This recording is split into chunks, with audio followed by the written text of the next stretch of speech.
Welcome back, guys. It's Jason with your Hopium-free crypto channel. Today we're looking at the strength of the cryptocurrency market. In particular, I want to have a look at the total market cap, how much we are down from the tops compared to the three major cryptos.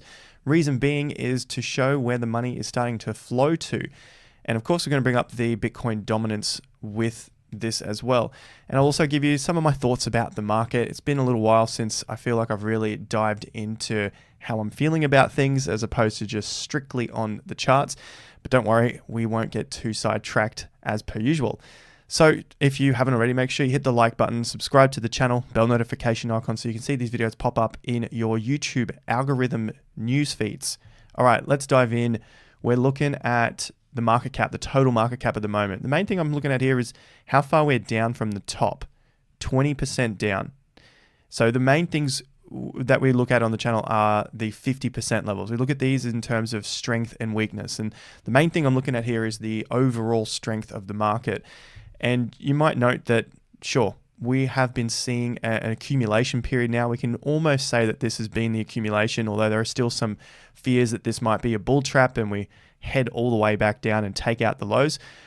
In my view, in the way I trade and look at the markets, if that was to happen, then sure, I'd take a fair bit off the table if we were to break through the support levels which have been put in across the board on the majors of Bitcoin, ETH, ADA, total market cap. We've got those levels and we'll look at those in just a sec. But the main thing that we could see in terms of the strength was this bottom coming in. So there's a little bit of a triple bottom there.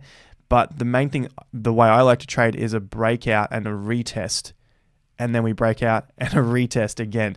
So although I'm not always buying the exact low, and I don't think that's our job. We don't need to be buying the exact low. We just need to be getting in at better opportunities than the tops, which is generally how the market plays out. And no offense to anyone that's buying at those levels, it's just how the markets work. You know, that's the way they're set up to drive news, to drive fear, and drive greed.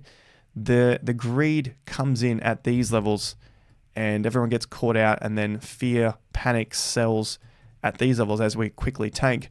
But trying not to always catch the exact top and the exact bottom, some of the signs that we look for are breakouts of resistance levels. And we got that back in July, retest and away. So although we don't have to buy the exact lows, that's a good sign right through there. And we don't know for sure. We always do not know for sure that the market is not just faking us and then heading back, but that's the sign that I always look for. You know, we've tested it. The market said no, and then we tested it again, and the market said yes. This time you're allowed through, and we had resistance again at some highs, but then we came back and tested this level, the one that said no the first time. This time it said yes again. So it said yes, good to go. It said yes, good to go. And if we still want to be extra conservative, we had the next levels. So the market's saying no this time, but this time it said yes. You're welcome to go through. So we've had a few yeses on the way up to our 50% zone. So we've now passed the 50%. We have held it as support for now. We're still a little way off getting a real support on there, but for now we've had multiple yeses. That feels rather comfortable in my books. And should we break down again, I wouldn't want to see us come back and test these levels in around that $1.5 trillion level. So this is the total market cap, and you'll see that it's the same pattern on Bitcoin and very similar on ETH. Reason being is as we're above 50%, so we can see this 50, this is the range from the low to the all-time high. That's stronger on this side, and this is weaker on this side. So we've had multiple strength tests, and now we've held them as support. And as we can see for the major 50% level, we used that, tested, bounced, and then we were starting to crawl underneath it, but fortunately we got above that. So there's a lot of strength in this pattern, and although some people might be still seeing this as a a bull trap, it's still possible.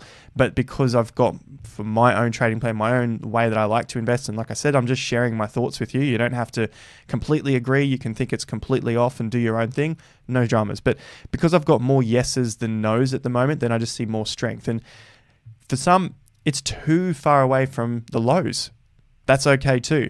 What I look at here is what's the downside risk in terms of the strength and the weakness. And of course, the market is far weaker when it's in these positions.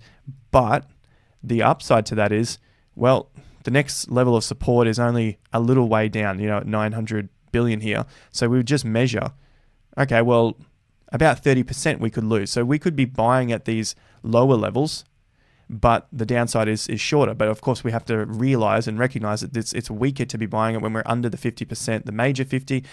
We're under a minor 50% as well, but the risk is a lot lower. And if we just zoom out and look at the overall picture, knowing that this wasn't there at the time, this whole move up, our overall uptrend or our overall trend for the entire market is up.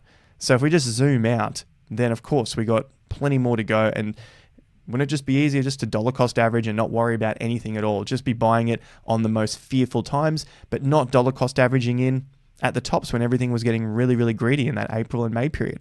Then that's a pretty straightforward plan that anyone can use as well. So that's what I wanted to mention about the total market cap. This is all of the cryptocurrencies, Bitcoin, ETH, ADA, and the other 10,000 of them as well. The strength is really building, and should we get some retests, we have some levels now which would be nice to see them hold in case of a bull trap. So if we get them to come back, then at least we know, well, look, this level's been tested before and we get a bounce away again. That's a good sign. Obviously, if we break down beneath the lows, personally, my plan says shows off, probably time to start clearing out and wait for the next round. We'll see something similar for Bitcoin, but I just want to go to the Bitcoin dominance first. And what I have been looking for here was a break to the upside, 50 to 53% dominance, Bitcoin holding over the entire market. And we've seen the opposite. We've seen it trend down, but now possibly begin to hold the 50%. And remember, the upside here is stronger in this zone and weaker in this zone. And like I noted earlier, probably BTCD is heading lower. That's if we were to break through that. And you can see that it's held the 50% support even before it was this level here. So this was what we had previously. So it's just bounced off that. And then when this high came in, it looks pretty clean there. And you can see the market tried and it tried again. And now we're sort of coming back and figuring out what it wants to do. Does Bitcoin want to take off with its strength, or does it want to slip back into this weak zone and give some more of that dominance over to ETH, to ADA, to a lot of these other major cryptos that are coming into the top 20. So it looks like it's in a bit of a decision area at the moment because it's bouncing just on the 50%. So over to Bitcoin. Now it's the same sort of pattern here, except Bitcoin fell a little bit lower and retested these highs. We can see right through there. Whereas for the total market cap, you can see the highs were up and then we started to slant down because the rest of the cryptos started to fall heavier than Bitcoin did. Looking at the strength of Bitcoin, again, you can see the highs came in. It was kind of retested, but there was a lot more strength found and we moved again. And then we came up to that 50%, which is the main level that we've been looking for. And just yesterday's trading action finally broke above the highs and the 50% level reasonably cleanly. Of course, we want to see consolidation here before we keep moving. That's always what we want to see so that we start building those stepping stones out. So if I'm looking for the yeses to show me strength, then that's the big one there. This is the break of the weekly swing, and that's something that we teach in the Investor Accelerator. You can find a link to that down below, Investor Accelerator Premium. I created this course. Well, I've been trading like this for about 10 years, but I created the course, put it together in December. And you can see all the videos that were recorded and cleanly exiting through here and entering through there again. So look, we saved about $12,000, $13,000 per Bitcoin on that trade there. Not trying to sound amazing or anything. It's just a simple mechanical plan as well. But we can always be wrong. This market can always pull back. So it's really the most important thing is how do you cope with what the market throws at you? Are you freaking out when this thing tanks down 20%? Or are you looking at that, or is that like a stronger time now because we're in an uptrend? Is that a buy the dip opportunity rather than buying all the dips on the way down. We want to be buying the dips on the way up and then accumulating at the lows as well. That's the idea, obviously. And we can see some strength was forming on the 50% major level, 34K. That was our average buy-in price. And then if you've been following, hopefully you have, Fear and Greed Index, that's where I'm getting that from. That was the average buy-in price. And now we're just crossing over this 50% range as well. So we're crossing into the stronger side.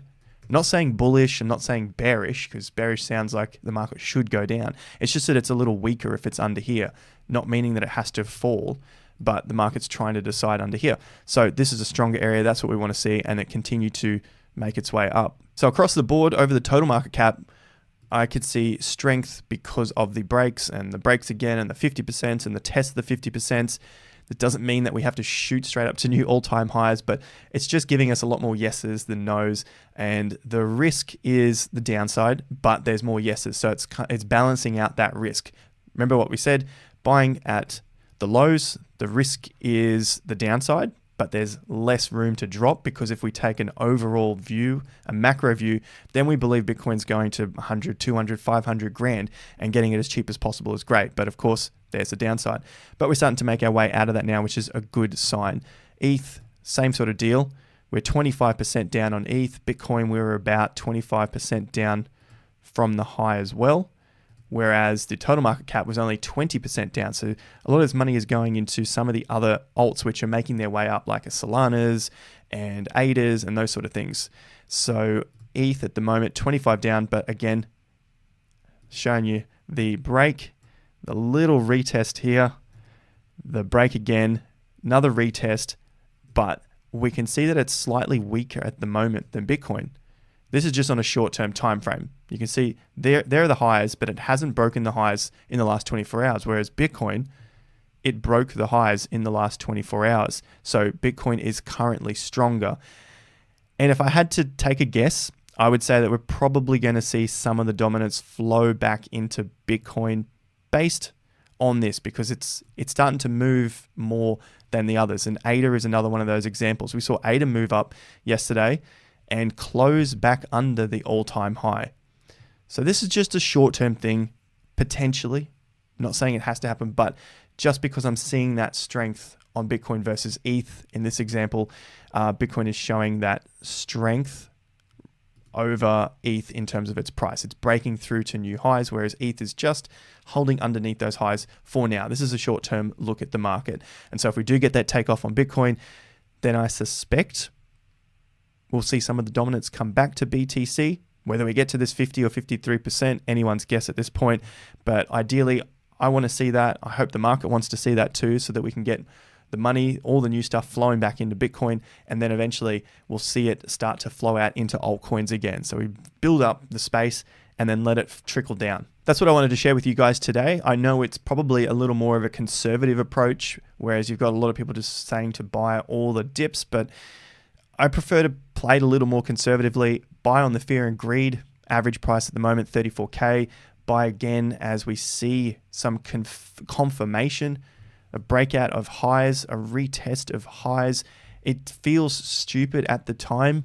I think, if I go into my market psychology of trading and investing, imagine buying at 38 when just the other week it was at 29 or 28, and there are going to be people that are calling you an absolute fool for it, but you honestly don't know. There's the same people who come out of the woodworks and say, well, you should have bought at 48 because now it's at 58, and you go, well, how do you know it wasn't going to drop down to 30? You don't. And so we just got to play that game and create a plan that suits you. If you're always thinking about what the other person is trying to tell you, or them trying to say, well, you should have done this or that, then you're playing someone else's game. You're better off playing your own. And I hope you guys have begun to create your own plans. And thanks for dropping your comments down below when you say that you have and you're beginning to figure it out. That's the best thing. People to be able to figure out how they can survive and then thrive with their finances gives them that next step to financial freedom. And I hope everyone can find that, especially in these uncertain times. Take that power back for yourself rather than giving it to other people. And that applies in all areas of life: wealth, health, mindset, everything. So on that note, I'll leave you guys there. I'll see you at the next video. Remember to like, share, subscribe, bell notification icon, follow me on Instagram and Twitter, or I'll see you on the Investor Accelerator Patreon group. Link to that is down below. Catch you guys at the next video. Until then, have more fun.